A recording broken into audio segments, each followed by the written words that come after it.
So you guys were I'm hearing a lot of you guys wanted a theme song shortened, so here we go. This girl reviews movies, games, and books. Sometimes she plays them. So does that, and when she does it with the cat, does that make her crazy? Does that make her crazy? Probably. So, it's shorter. There you go. Crazy Cat Lady Gamer Reviewer or Martha Butler does not own any trailers or pictures. I use them under fair use, educational, for education and entertainment purpose. Hi everybody, Mark here. I know it's been a while since I did the last book, this little story of this Fazbear Frights number 7, but I was busy doing other things. You watched my other videos you've seen, so and I've also been playing Spider-Man PS4 remaster. But I finally got around to reading the last story. Then I'll read the Stitch Reach. Probably do that one. Probably will come out later on this week, or so we'll find out. Because I heard it's not that long. But let's get started. I got this Foxy because this is the one that shows his teeth, and you'll understand what type of teeth this is. Why the teeth are important.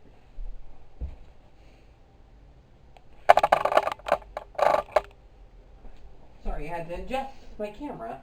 So, anyway, so this is about a kid named Chris who's starting his first year of high school, and he's a science nerd, and he is going to go and join the science club.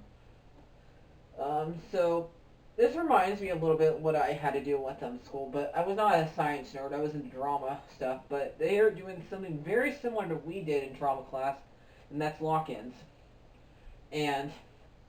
But theirs is different from ours. We did it in the auditorium. They probably did it in the science room.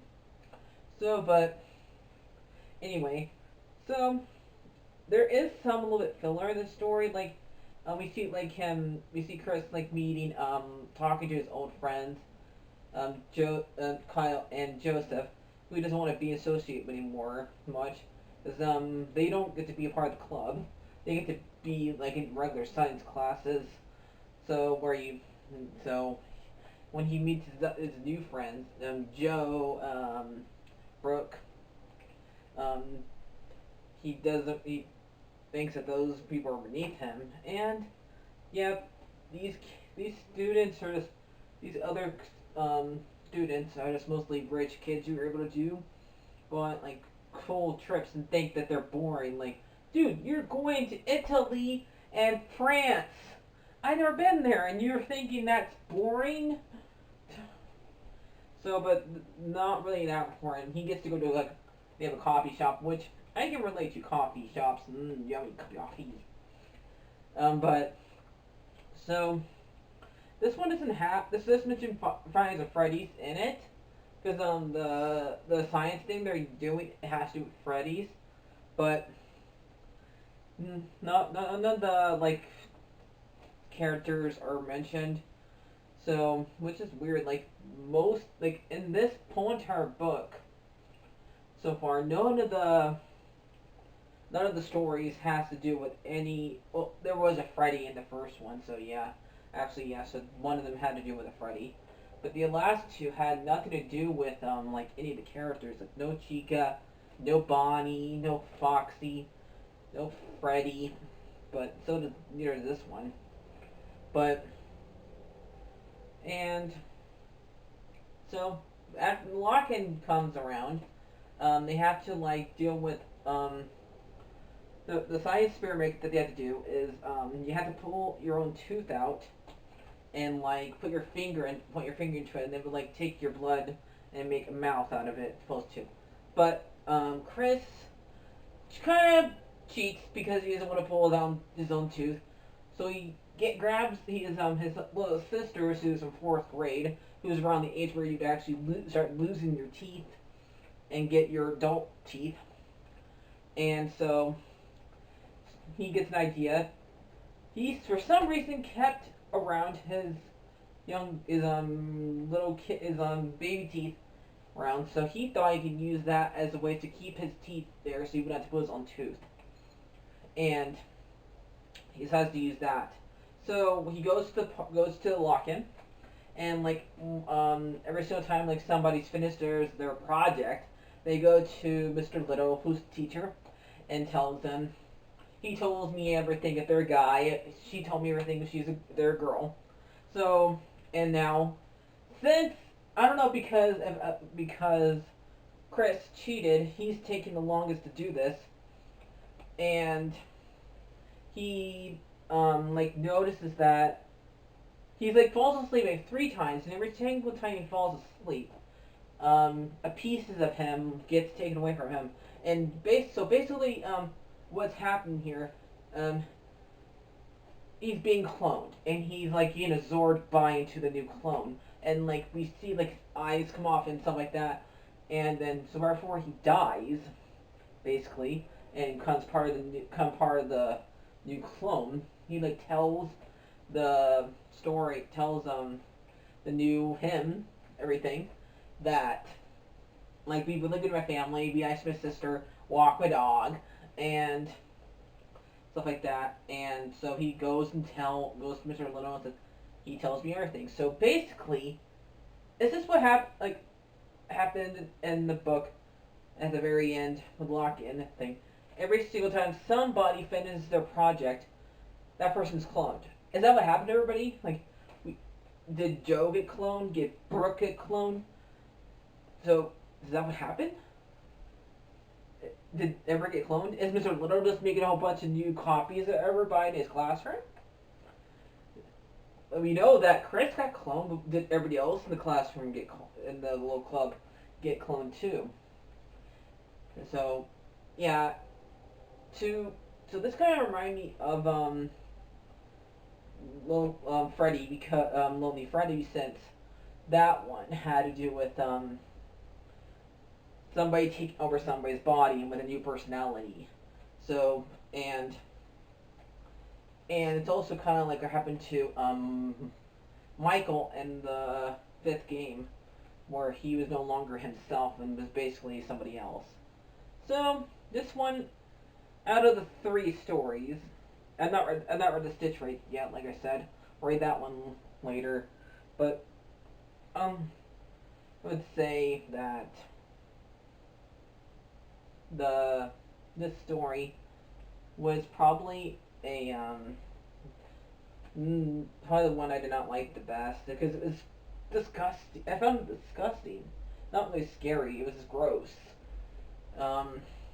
But so, and I'd rather be scared than just grossed out. So I haven't lost like 2 of my teeth really that were my adult teeth. So yeah. And I remember, well, actually 3. So I remember how much it hurt, but I never had to pull out one of those ones myself. I always went to the dentist. So, so yeah, and so I'm gonna give this one a 6 out of 10. So let's go and get this. Let's go and do this. Okay, I forgot to read the last page for you guys. So let me get to that spot. So let me see. Let's do this from right here. So, Chris created world would learn to call itself stood as shaped and mass in the emptiness flesh of the cot. He opened the cuticle bag and stuffed the fleshy remains of the existence inside of it. He was surprised he was able to clean all into the bag. When he picked it up, he intended into the surprising lot. It left coldly and found Mr. Little sitting at his desk, drinking from a Starbucks cup of coffee and munching on a donut.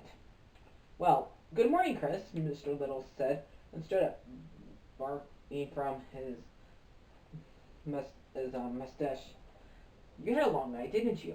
But don't keep me in suspense. Did you finally complete this experiment?